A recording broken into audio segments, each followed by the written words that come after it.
Hello बच्चों,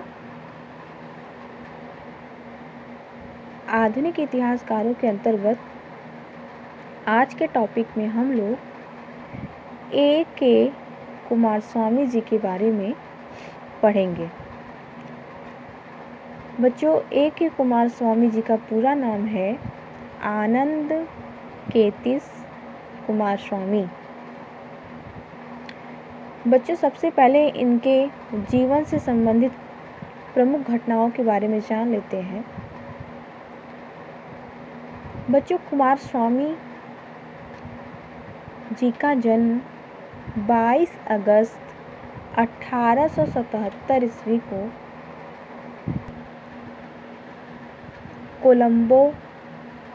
कोलंबो श्रीलंका, ये कोलंबो जो है वो श्रीलंका में हुआ था।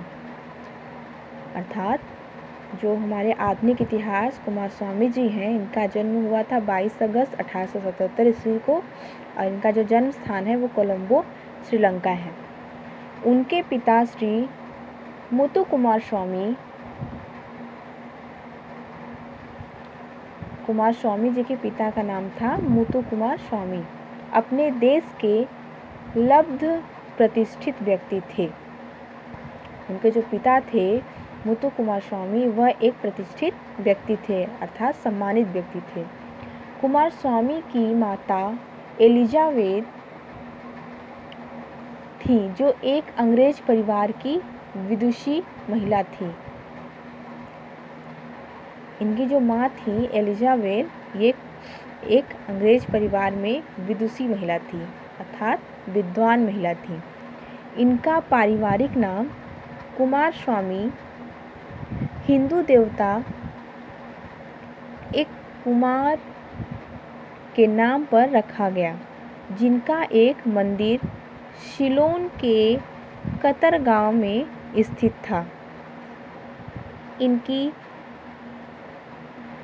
स्वामीन पदवी भारत और श्रीलंका में प्रचलित परंपराओं के आधार पे था, जिसका अर्थ शिक्षक, आचार्य और स्वामी होता है। 12 वर्ष की आयु में, अर्थात जब कुमारस्वामी 12 वर्ष के हुए, स्वामी विक्लिक कॉलेज में शिक्षा प्राप्त किए और वहीं 8 वर्ष तक अध्ययन किए। इस अवधि में उनकी रुचि विज्ञान और भूगोल शास्त्र पर थी।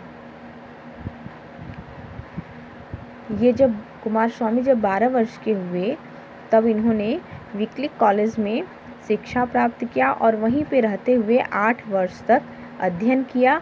और इस अवधि में उनकी जो रुचि थी वो 2 विषयों पे ज़्यादा थी, एक तो विज्ञान और दूसरा जो था वो भूगोल शास्त्र पर थी। उनका छात्र जीवन जो था वो प्रतिभाशाली था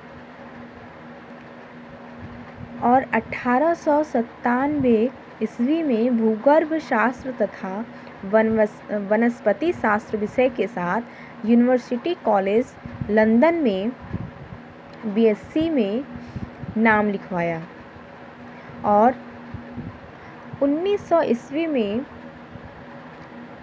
सम्मान प्रथम श्रेणी में उत्तीर्ण हुए। 1903 ईस्वी में यूनिवर्सिटी कॉलेज के फेलो हुए। 1906 ईस्वी में लंदन यूनिवर्सिटी में उन्हें डीएससी की उपाधि प्रदान किया। इसी अवधि में अपने शोध पत्रों से उनकी जो ख्याति थी वे चतुर्दिक फैल गई। अब बच्चों, कुमारस्वामी जी का व्यक्तित्व कैसा था, इसके विषय में जान लेते हैं। कुमारस्वामी जो थे वो 1902 को एथेल मेरी, जो कि एक अंग्रेज़ थी, उनसे विवाह किया तथा विवाह के पश्चात वे सिलोन लौट आए। उनकी पत्नी एक कुशल फोटोग्राफर और चित्रकार थी। उनकी जो पत्नी थी एथेल मेरी, वो एक अंग्रेज़ थी और उनसे विवाह किए। उसके बाद वो सिलोन लौट आए। उसके बाद उनकी जो पत्नी थी एथिल मेरी, वो एक कुशल फोटोग्राफर और चित्रकार थी। कुमार स्वामी दंपति सिलोन में रहकर परंपरागत लोक कलाओं से भी परिचित हुए तथा सिलोन में रहते हुए उन्होंने पैदल और बैलगाड़ी से अपने देश की भूगर्भ क्षेत्र का भ्रमण किया, अनेकों भूगर्भीय मानचित्रों को प्रकाशित किया और अनेक शोधपत्र लिखा तथा बुद्ध के जीवन से भी पर्याप्त प्रभावित रहे और उनके जीवन चरित्र से संबंधित कलाओं का चित्र बनाने का चिंतन करते रहे और अपने देश की दीनता, दरिद्रता, पराधीनता के प्रति वे अधिक संवेदनशील रहते थे। अपने देश की सूक्ष्म परीक्षण के पश्चात वे सिलोन समाज सुधार समिति से 1905 में संबद्ध हुए। ये जो सिलोन समाज सुधार समिति थी उससे वे 1905 ईस्वी में जुड़े तथा समाज सुधार की प्रेरणा से उन्होंने 1906 ईस्वी में एक जर्नल निकालने का निश्चय किया और स्वयं इसके संपादक भी बने और स्वयं इसको आगे भी बढ़ाया तथा 1960 ईस्वी में कोपेनहेगन में आयोजित 15वीं इंटरनेशनल ओरिएंटल कांग्रेस में अपना शोध पत्र जो था वो प्रस्तुत किया। इस प्रकार एक वैज्ञानिक के व्यक्तित्व का रूपांतरण कलाकार के व्यक्तित्व में हुआ। अब बच्चों कुमार स्वामी जी की कृतियाँ कौन कौन सी हैं इस बारे में भी हम सब जान लेते हैं। बच्चों कुमार स्वामी 1904 ईस्वी से ही लेखन कार्य प्रारंभ कर दिए थे और 1904 ईस्वी से लेकर 1977 ईस्वी तक कुमार स्वामी लगातार 74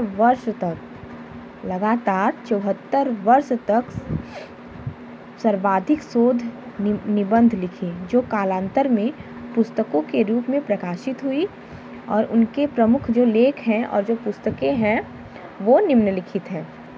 बच्चों उनके लेख और पुस्तकें कौन कौन सी हैं आप लोग इसको ध्यान से सुनिएगा। जिसमें है पहला the aim of India art, उनकी पहली पुस्तक है वो है the aim of India art. दूसरी पुस्तक है द इंडिया कॉन्फ्रेंस। थर्ड है the modern school of Indian painting. Next है बच्चों उनकी जो पुस्तक है वो आर्ट द स्वदेशी राजपूत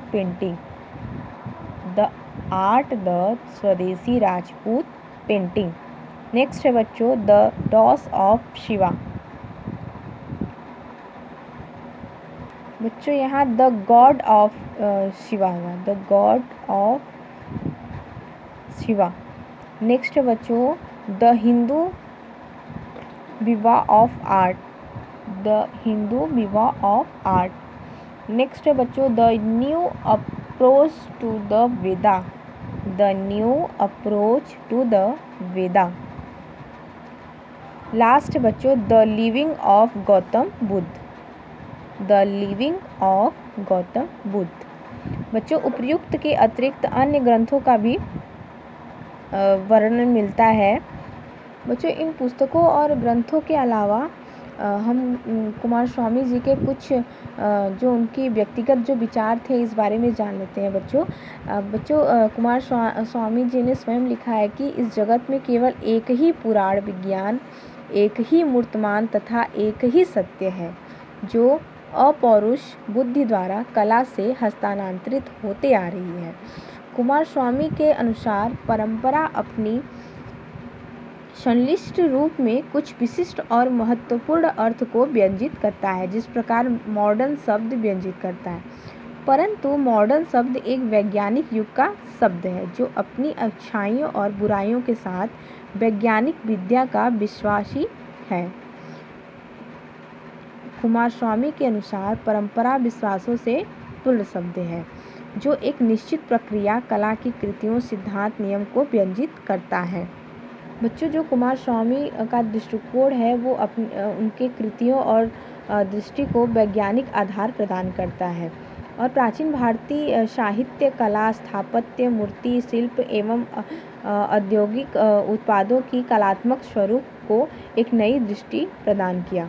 बच्चों, भारतीय संस्कृति, इतिहास, कला, शिल्प एवं मूर्ति विज्ञान को परिचित कराने का जो श्रेय है वो कुमारस्वामी को जाता है। कुमारस्वामी के जो कलात्मक चित्रों, प्रदर्शनियों, संग्रहों और शोध पत्रों ने यूरोप के देशों में बुद्धिजीवों की विचारों में एक आंदोलन उत्पन्न कर दिया था और भारतीय कला, इतिहास, संस्कृति, दर्शन के प्रति पुराण विज्ञान, मूर्ति विज्ञान को भी आधुनिक संदर्भों में प्रस्तुत किया।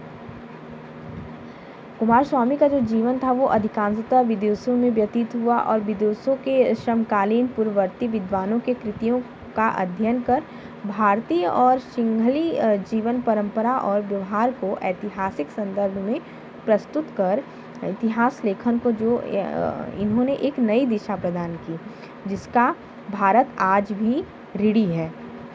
कुमारस्वामी भारतीय स्वतंत्रता संग्राम के सदस्य थे और अपने कृतियों से नव जागरण का संदेश दिया तथा भारत की महान कलाकारों में अरविंदनाथ टैगोर, रविंद्रनाथ टैगोर जैसे नंदलाल बसु तथा हैवेल के संपर्क में आकर Indian society of oriental art की स्थापना किया। आनंद कुमारस्वामी ने अपनी रचनाओं और कृतियों को पश्चिम से भारतीय संस्कृति के जोड़ने का एक महान कार्य किया है और इस महान विधान का जो देहावसान हुआ वो 9 अगस्त 1947 ईस्वी को बोस्टन में हुआ। कुमारस्वामी पूर्व पश्चिम की संस्कृति में सेतु एवं विश्व मैत्री के प्रतीक थे। उन्होंने भारतीय कला के उद्देश्य आदर्श को प्रयोजन कर एक सूत्र में बांधा और वह विश्व के विद्वानों के लिए नितांत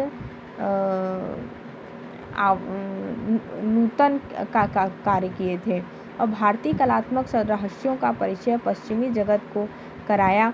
कुमारस्वामी का जो अवदान कला, संस्कृति एवं परंपरा के लिए अमूल्य एवं अमर है, जो उसे भुलाया नहीं जा सकता। बच्चों, उम्मीद है कि आप लोग को हमारे जो आधुनिक इतिहास कुमारस्वामी जी हैं, आनंद केटी कुमारस्वामी जी, इनके विषय में आप लोग को स्पष्ट तरीके से समझ में आ गया होगा।